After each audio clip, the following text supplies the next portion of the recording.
Hey, super exciting last part 3 of my 3-part series on this word Elohim, the name of God as written in the Old Testament.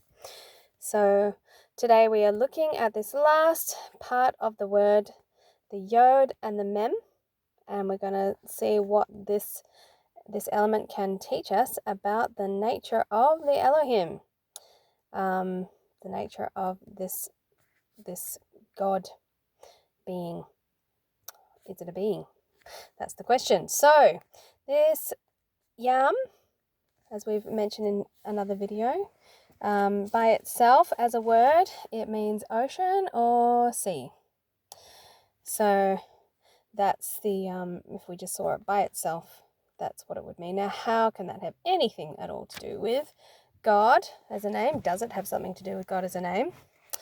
So if you've been following through my other videos, you would have hopefully remembered the connection that I made about the sea being the metaphor for the original space of unity, meaning the collective.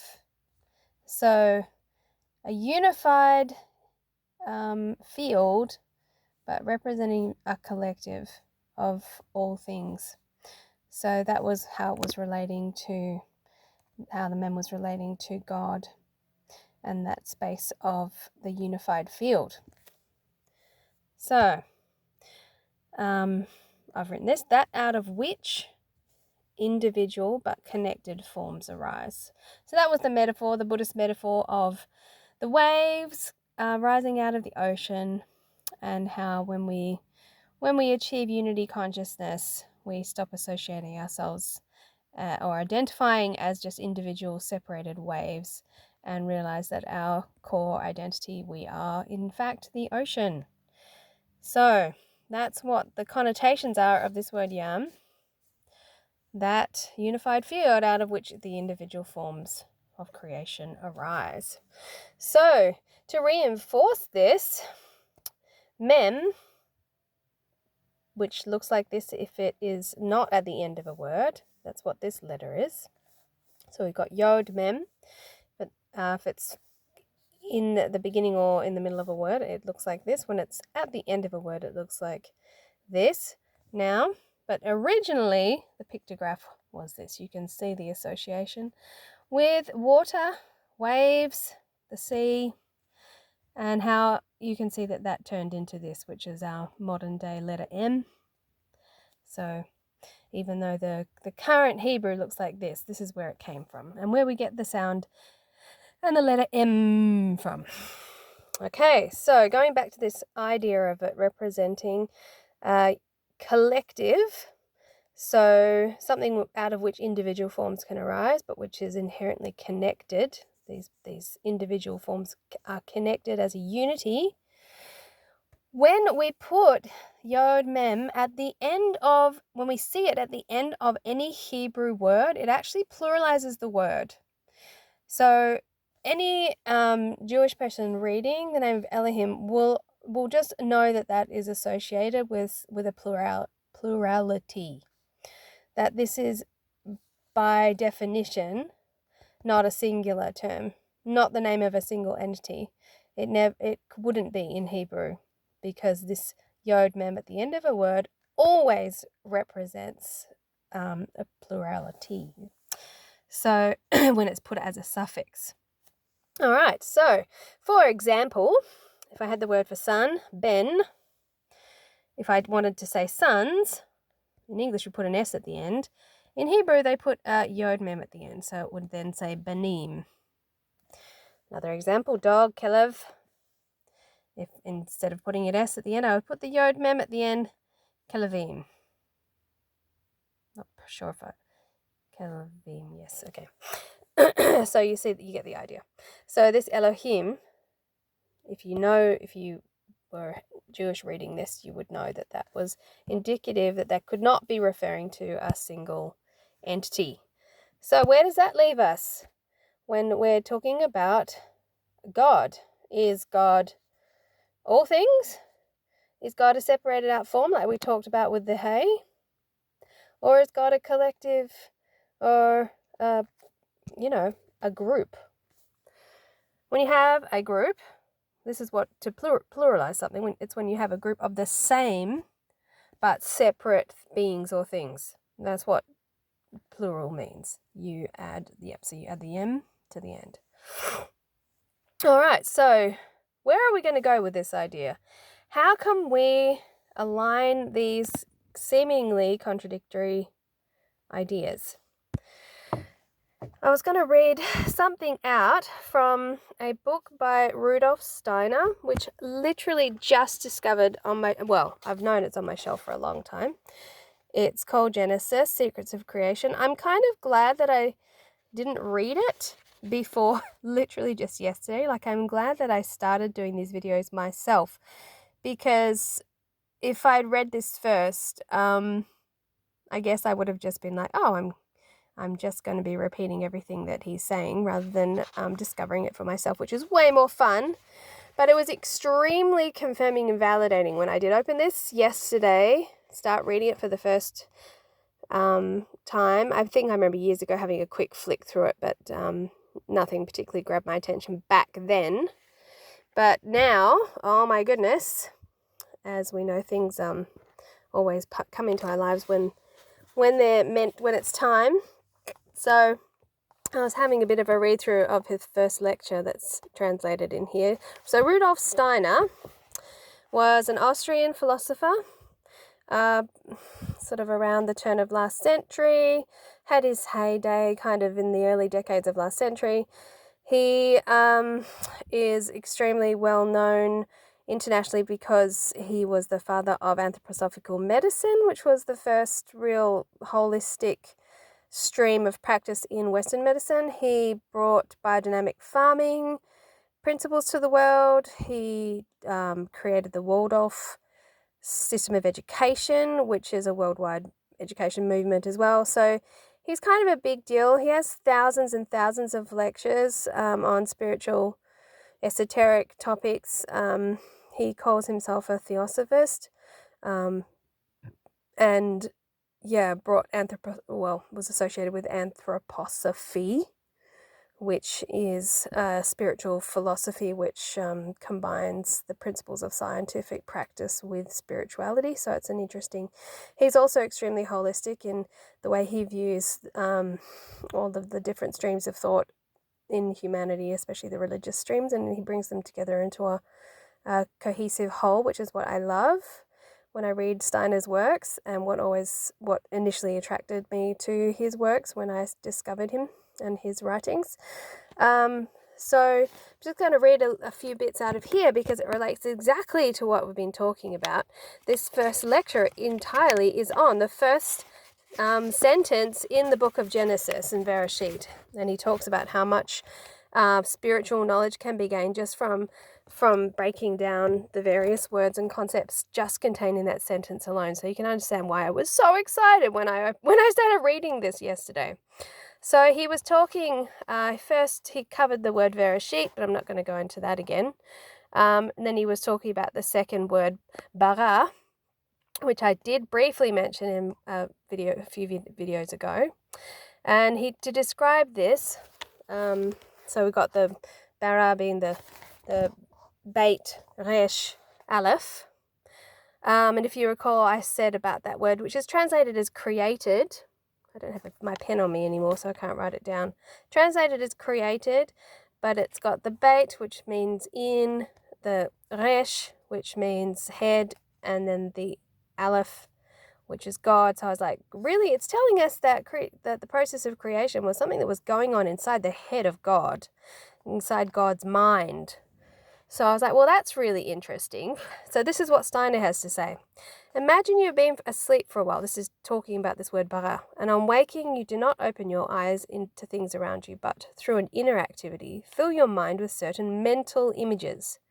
Visualize this inner activity, this fertile thinking, which as if by magic conjures up soul substance from the depths of your soul. If you like, conjuring up of a soul substance out of the depths into the field of consciousness. Now think of this activity, which human beings can do only in their mental images, as an activity that is actually on a cosmically creative scale. Instead of your own inner experience of thinking, imagine cosmic thinking. Then you have the content of the second word of Genesis, bara. So interesting, because the pictographs of that word describe exactly that. Now imagine this inner activity happening not in the human soul, but in the beings called in Genesis the Elohim. Beings. Instead of the single human soul, imagine a multiplicity of spiritual beings thinking. So interesting. So Steiner was saying that the Elohim were a multiplicity of beings. So let us picture the cosmic beings called the Elohim thinking in this fashion and realize that this is the picture of created, bara. So we can't get away from the idea that this is likely true, because bara itself, the pictographs do describe this, and the fact that the word Elohim has the yam at the end of it, the im, the yod mem, means that we are talking about a plurality of beings. And the Elohim, so he goes on, and the Elohim themselves, what kind of beings are they? So he then goes on to attempt to describe these beings called the Elohim. Not one, but several or many. We should have to go into a very great number of things to get anywhere near an understanding of these beings. Let us consider those beings who in a certain sense were nearest to man at the moment he was brought forth from what had evolved during the ancient Saturn, Sun and Moon stages. I'm going to talk about these phases of creation at some point in the future, especially for people in the LDS Church. There's some very interesting background to that. So this is telling us that they were something akin to man. So perhaps could appear human in form. Gives rise to that idea. Let us ask them what their will and purpose was. Then we shall be able to get at least some idea of their nature. What was it they intended doing? We're talking about the Elohim. They could do many things in the course of their evolution. They had acquired capacities in one direction or another. One of them could do this, another that. So they are separate. They're individuals. But we understand the nature of these beings best if we realize that at the time we are now considering, they were working as a group towards a common goal. It's one in purpose. We've heard that phrase before. So let us imagine such a group of human beings, each of whom has a different capacity, but who have a common aim. So what's the common aim of the Elohim? Now think of a group of spiritual beings who have passed through these evolutionary phases, Saturn, Sun, Moon, having a specific ability each, and have come to the decision, we will combine our activities for a common end. We will all work in the one direction, and the picture of this goal arose before them. What was this goal? It was man, earthly man. Now what do we read in the scriptures? This is my work and my glory, to bring to pass the immortality and eternal life of man. Who said that? God said that. Which God? The God that was being experienced in, through prophets in the canonical writings that we have. So this actually gives a lot of weight to Joseph Smith's first vision. It actually does, when he says that he saw God the Father and Jesus Christ and they looked identical. Gives weight and understanding to Christ, saying that he was in the Father and the Father in him. When I say it gives weight to this idea that two beings could be separate and yet completely one in consciousness, in purpose, in function, and even perhaps in manifestation. Joseph Smith said they looked identical, God the Father and the Son, Jesus Christ. Steiner claimed that Christ was also part of this group of beings. He was one of them, the one chosen to descend to the earth. This is all getting pretty deep and probably beyond most people's capacity to grasp, perhaps. But yeah, it just really takes us towards asking this question: what is the nature of the consciousness of God? What really is God, and what does it mean to be one with God? And I just love that this is opening up the idea that perhaps there's room for it all, that we could have beings which incorporate the collective consciousness, have separate individual identities, and yet work as a plurality towards common aims and purposes. So this is my summary of what this word Elohim is teaching us, that there was actually a group of beings which could be represented by a single being. Any one of that group, because they have a shared consciousness, could manifest and speak to a man having a separate form. Like Moses said, he talked with God face to face. That's in Exodus 33. Moses spoke with the Elohim face to face. So that sort of gives the idea that there was one face talking to one face, as opposed to a group of beings. However, if a group of beings share a collective consciousness, common purpose, common goals, one in heart, one in mind, we know that phrase, that they could then, any one of them could be sent as representative, and it would be as if the whole group was there. I'm going to throw out the fact that I actually have interacted with another world being, and this is going to make me sound like a crazy person, but I'm just going to say it. If Joseph Smith can say it and Moses can claim it, I have also had interactions with another world being. I'll say other world because it wasn't a being of this dimension, who told me that they were a similar idea, part of a group, a collective consciousness, but they were the representative of this group speaking to me. So that was when the idea of this possibility first dawned on me, really. I hadn't really conceived of it that much before, but now I get it. I get the principle. So I think that's what we were dealing with here. This Elohim, yes, had complete God consciousness, yes, was also separate, but represented a plurality or a group of beings that were working together. And I'm just going to leave that there, drop that out there for consideration. And that's the end of the exploration of Elohim. Hope you found that absolutely as fascinating as I do.